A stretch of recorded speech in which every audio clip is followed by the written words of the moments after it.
Estamos en la lección 59 y en esta lección 59 solamente quiero hacer un resumen del capítulo 30 y empezar entonces el capítulo 31.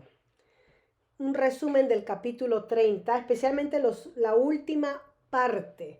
La última parte donde después de ir a guerra o de tratar de recuperar lo que se le había robado a David, que era sus esposas, sus hijos y todo lo que le pertenecía no solamente a él, pero a sus hombres. Esto sucedió mientras que David estaba en excursión con el rey filisteo en tratar de entrar en guerra contra los hebreos. Y mientras que ellos habían partido al norte, entraron los amalecitas, esta nación que Saúl no eliminó por su falta de obediencia, y acá vemos los estragos que causan esta nación impía, pagana, que Dios había ya decretado juicio.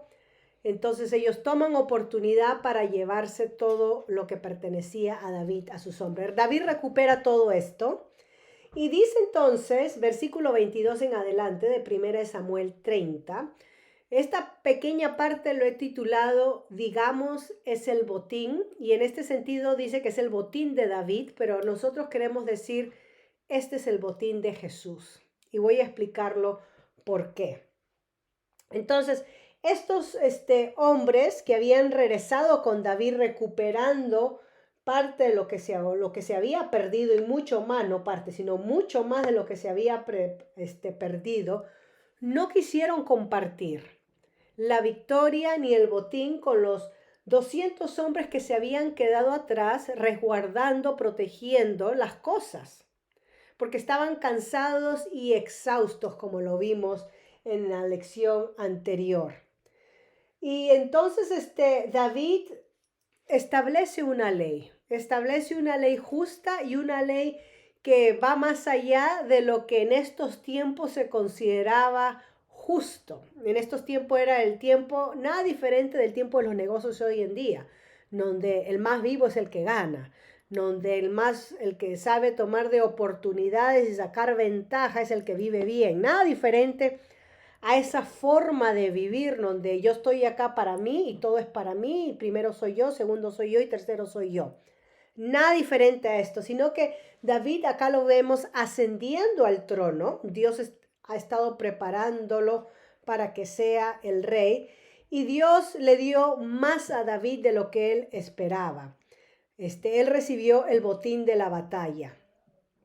Y esto es algo interesante porque queremos decir nosotros que cuando entregamos nuestras vidas a Dios, y cualquier cosa de bendición o de logro que tengamos, atribuyámoslo a Jesús.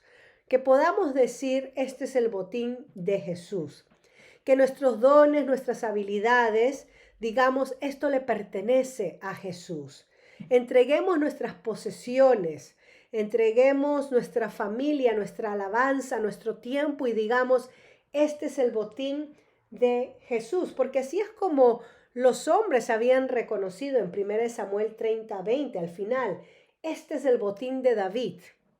¿No? Todo esto, recuerden que momentos antes estaban listos para apedrear a David, hacerlo responsable por la pérdida de sus familias, y ahora haber ganado mucho más David, a Dios habiéndole dado la victoria en la batalla, los hombres reconocen, este es el botín de David, y nosotros queremos reconocer entonces en nuestras victorias, en nuestros avances, en nuestros logros, en nuestros talentos, nosotros queremos reconocer, este es el botín de Jesús. ¿Okay? Algunos quizás se pregunten por qué a David se le quedó quedarse con el botín de los amalecitas cuando a Saúl se le ordenó expresadamente en 1 Samuel 15:1-3 que no se quedara con el botín de esa nación, ¿sí se recuerdan? Y Saúl fue juzgado por Dios por su desobediencia. 1 Samuel 15, del 13 al 23. Y la respuesta es sencilla. Primero, Dios no le había dado una orden específica a David de destruir todo el botín de los amalecitas. Esa orden se lo dio a Saúl. Él no obedeció. David no recibió esa orden. Segundo, David recuperó lo que los amalecitas tomaron de otros, lo que los amalecitas robaron de otros, aunque recuperó mucho más de lo que les fue quitado a ellos, ¿no? A David y a sus hombres. Y tercero, David no estaba actuando como rey en representación de la nación de Israel, ¿no? En representación de Dios, a diferencia de Saúl. Saúl estaba actuando como un emisario, como un representante de la nación y de Dios. En este caso, David no estaba representando. En pocas palabras, en este caso, las reglas fueron diferentes para David. Así que el botín, según los versículos 21 al 25, es repartido de manera equitativa entre los que pelearon, los que fueron, y en los que apoyaron, quedaron y resguardaron. ¿Ok? Estos 200 hombres que se quedaron en el campamento con las provisiones. Ahora, estos hombres malos y perversos, obviamente no querían compartir. No querían compartir ninguna de las posesiones del botín. Pero David intercede acá y enseña entonces un principio importante. Que las líneas de provisión son tan importantes como los soldados, y Dios recompensa apropiadamente tanto a los soldados como a los que apoyan. En momentos de guerra tenemos personas, no solamente a soldados que van, pero tenemos personas que son médicos, enfermeros, personas que van como capellán y están apoyando a los soldados. Y están usando el mismo uniforme de guerra, pero no van para portar el arma y tener el fusil a su lado, sino que van para apoyar a aquellos que están en lucha, en combate, ya sea con oración o con tratar heridas, ¿no? Lesiones, etc. Y tanto los que van a guerra como los que apoyan merecen ser reconocidos.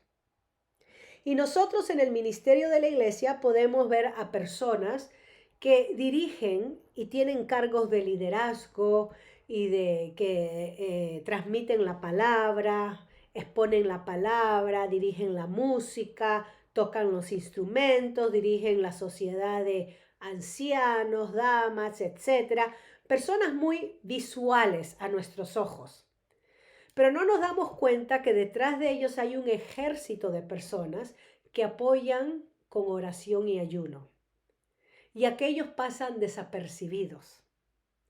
Y cuando hay logros, en el sentido de que cuando Dios bendice a una congregación, sea a través de crecimiento y madurez espiritual, o sea a través de más personas se unen a la congregación en manera numérica, o sea a través de materiales, posesión, o sea a través de diversos ministerios que dan frutos. Cuando Dios bendice a la congregación, generalmente nosotros apreciamos y tomamos cuenta a los líderes que sobresalen y no reconocemos a aquellos que están detrás de cámara, detrás del telón, orando, persistiendo, combatiendo contra las huestes espirituales, contra el enemigo. Y esos pasan desapercibidos. Como aquella viuda pobre que solamente dio 2 centavitos, mientras que la gente echaba sus ganancias ostentosas en el templo, y Jesús notó no a lo que la gente echaba, a lo bastante que la gente echaba, sino a esos 2 centavos de la viuda, porque ella había dado de todo su sustento. Lo demás daban de lo que les sobraba. Ella dio de lo único que tenía, su sustento. Entonces, acá tenemos con David un principio interesante, que él quiere que también sean bendecidos, reconocidos y tomen parte del botín, sean bendecidos con el botín aquellos que quedaron resguardando, protegiendo las provisiones en el campamento y no fueron entonces a luchar. Y eso es puesta, dice la palabra de Dios, por ley y ordenanza en Israel hasta hoy. Esa es parte de una ley justa que David estableció. Ya es parte de una ley justa que David estableció. Entonces, terminando este capítulo, ese es el versículo 25 que acabo de leer. Este principio debe ser declarado, creído y compartido en el pueblo de Dios en la actualidad, ¿no? Que el aliento es para aquellos que van y para aquellos que quedan, para aquellos que son visibles, para aquellos que están detrás del telón. El aliento es para todos, para los cansados también. Versículo 26 al 31, David repara estas relaciones tensas entonces en su rol como mediador. Lo estamos viendo acá, David, como el líder que el Señor quiere para su pueblo, un líder que no solamente es justo y toma nota de aquellos que quedaron atrás, pero vemos un líder que se involucra en reparar las relaciones tensas o rotas. Y esto es algo que deben de hacer los líderes de la iglesia. Cuando vean esas relaciones tensas, quebrajadas, o vean un poco de contienda, o pleito, murmuración o tensión, lo que sea que ellos palpen o perciban, el líder no debe de hacerse de la vista gorda, mirando para el otro lado, esperando de que, bueno, solitos se resolverán las cosas. Tenemos que seguir el ejemplo de David en ser proactivos en querer reparar las relaciones tensas, rotas, quebrajadas o que están en conflicto. Este es el mismo principio que Pablo comparte en Filipenses capítulo 4, cuando le pide a Evodia y Síntique que sean de un mismo sentir. Y le pide entonces a su compañero que les ayude a estas hermanas a reparar esta relación tensa. Cualquiera cosa que haya sido, no sabemos. Pablo no está acá para alimentar nuestra curiosidad, pero ustedes se pueden imaginar lo común que sucede en el semana tras semana en el diario vivir de la Iglesia de Cristo, donde hay diferencias, donde hay malentendidos, donde hay también menosprecio o falta de consideración, falta de apoyo. Todo eso hay en la iglesia del Señor. Recuerden que todavía no estamos en nuestro estado glorioso, hacia allá vamos, así que todavía estamos, el Señor tiene que limpiar de nuestras manchas y arrugas, ¿no? Nos está limpiando, todavía no estamos allá, en nuestro estado glorioso, pero un líder entonces toma nota y repara relaciones tensas, dañadas. Ese es el versículo 26 al 31. David llega a Ziklag y envía entonces del botín a los ancianos de Judá, sus amigos. No solamente lo reparte entre sus 600 hombres, pero envía el botín a los ancianos de Judá. Recuerden que David es el fugitivo, el que huye, el que la gente ha malentendido que quiere usurparle el trono al rey Saúl cuando él no ha querido hacer eso. Y entonces David sabía que su tiempo que había pasado con los filisteos puso algo de quebrantamiento, se quebró algo en sus relaciones con el pueblo de Israel. Miren, ahí está el traidor. Se fue a vivir con los filisteos. Qué fácil, ¿no? Hubiera sido para aquellos que no gustaban de David echarle escarnio y lodo a la imagen de David. Ahora David sabía que debía hacer lo que pudiera para solucionar las cosas, así que envió del botín a los ancianos de Judá. Y este es el último paso de David. Entonces, después de este tiempo de descarriamiento entre los filisteos, hemos visto que David se fortaleció en Jehová su Dios, que David consultó a Jehová, que David creyó la promesa de Dios. Anda, yo te los entregaré. Que David hizo lo que Dios le dijo. David mostró inesperado interés y bondad hacia otros que no quizás lo merecían. David vio la victoria como de Jehová. David compartió la recompensa con otros. David hizo lo que podía para reparar sus relaciones. Todo esto lo vemos en este capítulo 30. Y entonces termina este capítulo hablando, versículo 26, la parte final, donde dice: he aquí un presente para vosotros del botín de los enemigos de Jehová. David entonces envió este botín de la batalla, y cuando ustedes leen versículo 27 al 31, a más de 13 ciudades. Más de 13 ciudades. Había botín de sobra. Y en este sentido, David es una imagen de nuestro grandioso Señor Jesucristo. Porque cuando nuestro Señor Jesucristo triunfó en la cruz, ganó la gran batalla y tuvo botín de sobra.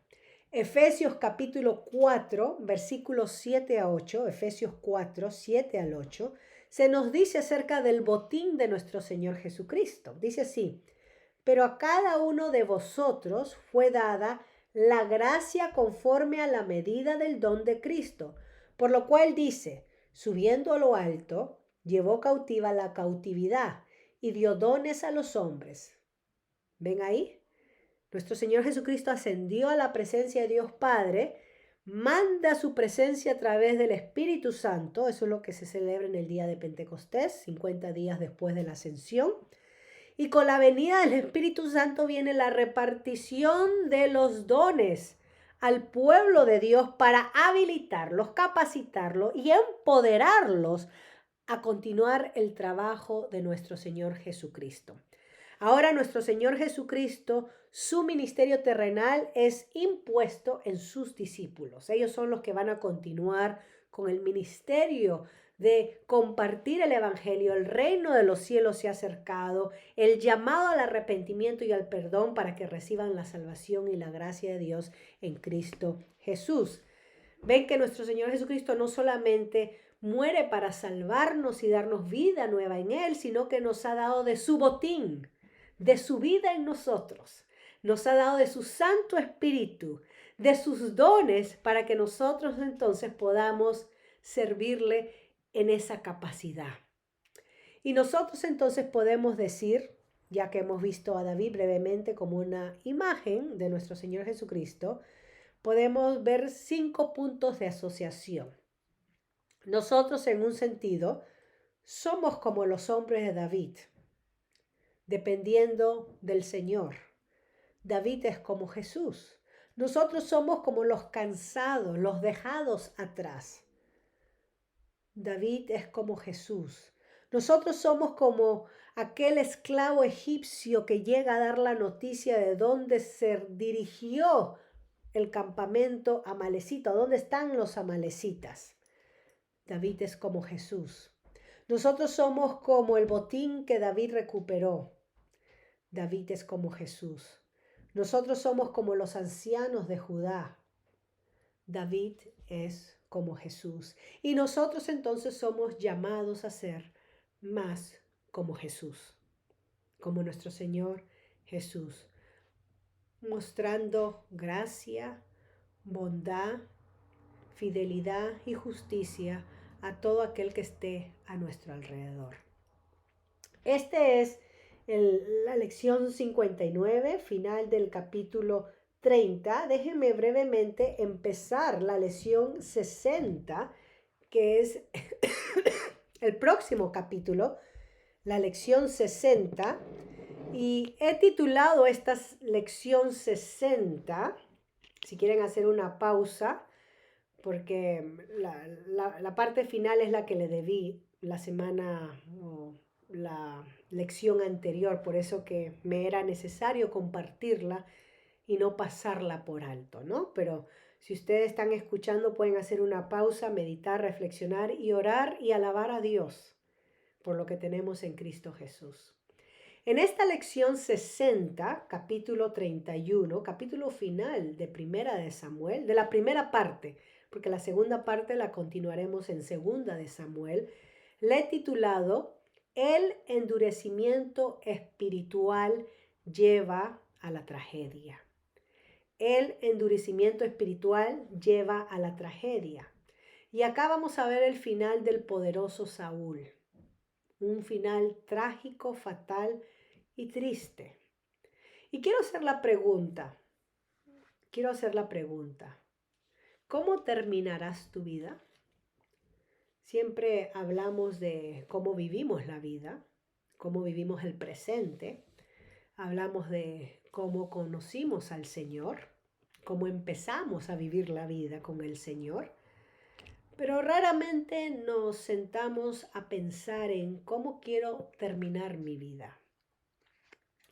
No tanto en pensar en que quiero terminar mi vida o mi retiro, mi vejez en una casita frente a la playa, disfrutando del mar y de las palomas y de las aves, con un sol caribeño. No tanto en ese sentido paradisíaco en que voy a tener una vida libre de problemas y solamente viviré como en un eterno resort. No estoy hablando de eso porque eso más es como una ilusión óptica, ¿no? Quizás tengamos la casita, pero quizás no sea frente a la playa. O quizás sea una casita frente a la playa, pero no me pueda mover para caminar porque tengo osteoporosis por todo el cuerpo, etcétera. Así que no quiero ser persona de mal augurio o una persona que piense negativamente, pero generalmente no es así. Entonces, ¿cómo queremos terminar nuestra vida pensando en el aspecto de como una persona, como un ser que pensante, como un ser que no pensando en nuestro propósito, nuestro origen y ahora cómo me gustaría que sea el final en esta tierra? ¿Cómo terminarás tu vida? Algunos principios vamos a sacar para la vida espiritual, son 8 en este 1 Samuel capítulo 31. Dice así, versículo 1, la batalla, vamos a ver cómo se vuelve contra Israel. Los filisteos pues pelearon contra Israel y los de Israel huyeron delante de los filisteos y cayeron muertos en el monte de Gilboa. Dice que los filisteos pues pelearon contra Israel. Los filisteos atacaron profundamente en territorio israelita, es lo que nos dice el capítulo 28:4.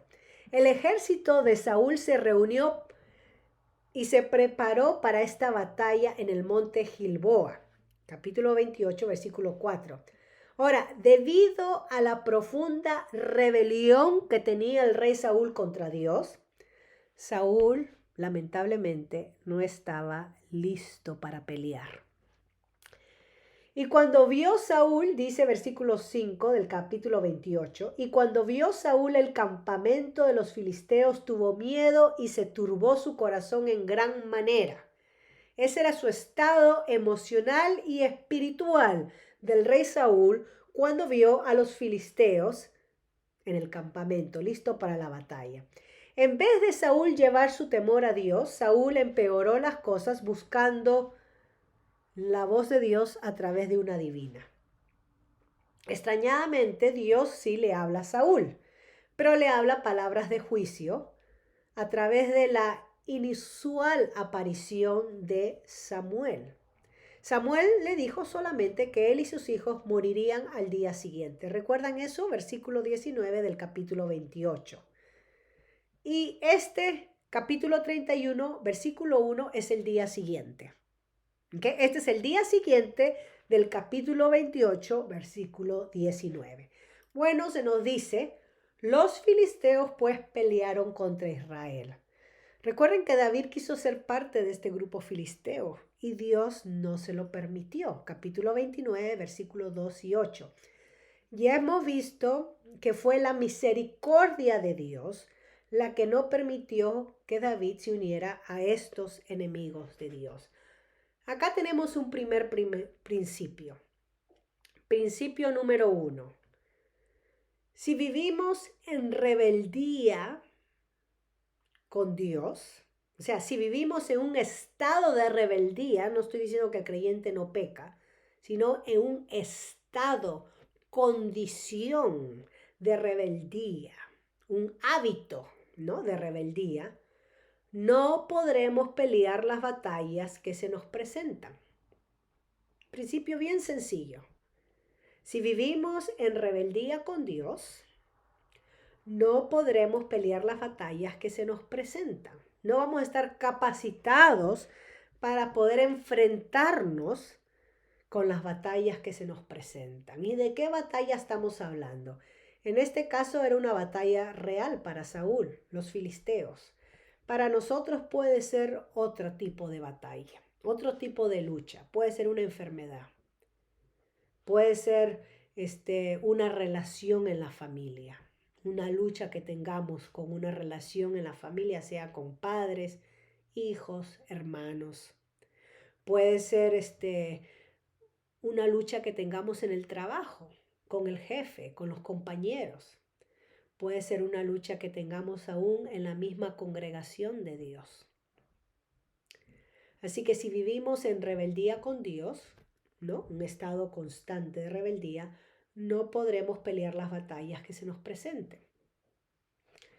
Se nos dice que los de Israel huyeron delante de los filisteos y cayeron muertos en el monte de Gilboa. Gilboa era la ubicación del campamento del ejército israelita. 1 Samuel 28:4. Lo que significa que a Israel le fue tan mal en la batalla que tuvieron que huir hacia su propio campamento. Dice el texto, huyeron y cayeron, porque anduvieron espiritualmente mal. Y acá tenemos un segundo principio. Esta va a ser nuestra condición espiritual si estamos alejados de Dios. Si estamos mal con Dios, esta va a ser nuestra condición espiritual. ¿Cuál? Huir y caer. Vamos a huir, vamos a caer. Eso fue lo que hicieron los israelitas. Versículo 2. Y siguiendo los filisteos a Saúl y a sus hijos, mataron a Jonatán, a Abinadab y a Malquisúa, hijos de Saúl.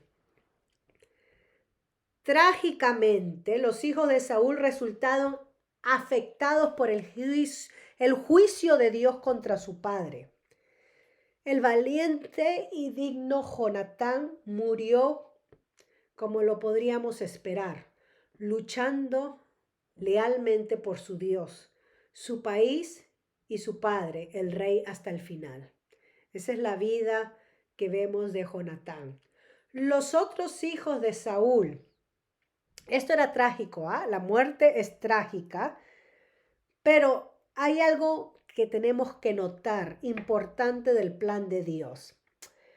Al llevarse Dios a los herederos lógicos, sucesores del trono de Saúl, Dios despeja el camino para que David se convirtiera en el próximo rey de Israel. Sabemos que si Jonatán hubiera sobrevivido, hubiera sido la mano derecha del rey David, por el pacto que hicieron en el capítulo 18, versos 1 al 4. Pero no podemos decir lo mismo de los otros hijos de Saúl. No sabemos cuál era su posición. Quizás no apoyaban a David. Así que Dios, en un sentido, fue misericordioso con Jonatán, evitándole la terrible experiencia de tener que ponerse al lado de David en contra de sus propios hermanos. Así que hay una providencia especial de Dios al llevarse a Jonatán, que era el más digno de la corona, para prevenir las divisiones que ocurriría con la gente con respecto al sucesor. Así que el camino de David hacia la corona por este medio quedó más claro, quedó limpio. Más adelante, en el 2 de Samuel, vamos a ver que David tiene que lidiar con un Isboset, que es el único sobreviviente del rey Saúl antes de tomar el indiscutido trono de Israel. Vamos a ver esto porque sí queda un hijo sobreviviente del rey Saúl, que es proclamado rey por el general. Tercer principio. Aún en la muerte, vemos la misericordia de Dios a largo plazo.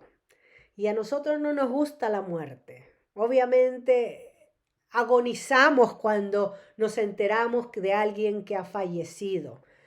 No nos gloriamos en la muerte, lloramos y sufrimos y es trágica.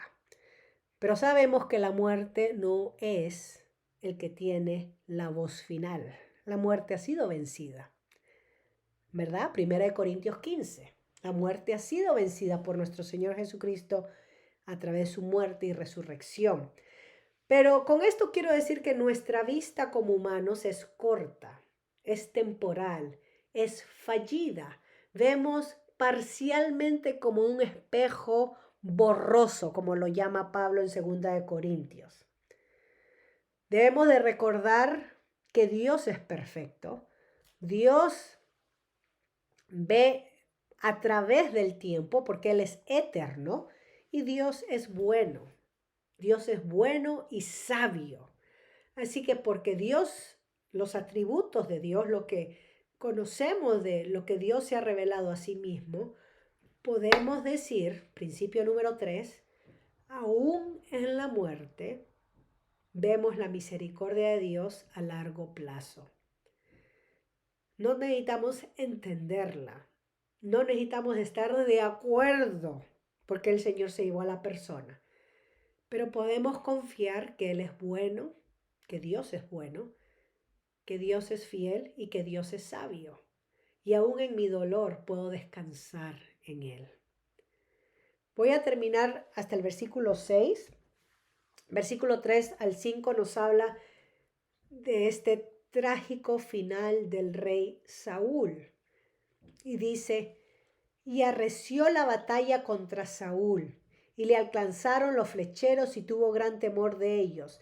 Entonces dijo Saúl a su escudero, saca tu espada y traspásame con ella, para que no vengan estos incircuncisos y me traspasen y me escarnezcan. Mas su escudero no quería porque tenía gran temor. Entonces tomó Saúl su propia espada y se echó sobre ella. Y viendo su escudero a Saúl muerto, él también se echó sobre su espada y murió con él. Así murió Saúl en aquel día juntamente con sus 3 hijos y su escudero y todos sus varones. Así que Saúl es golpeado por muchas flechas y gravemente herido.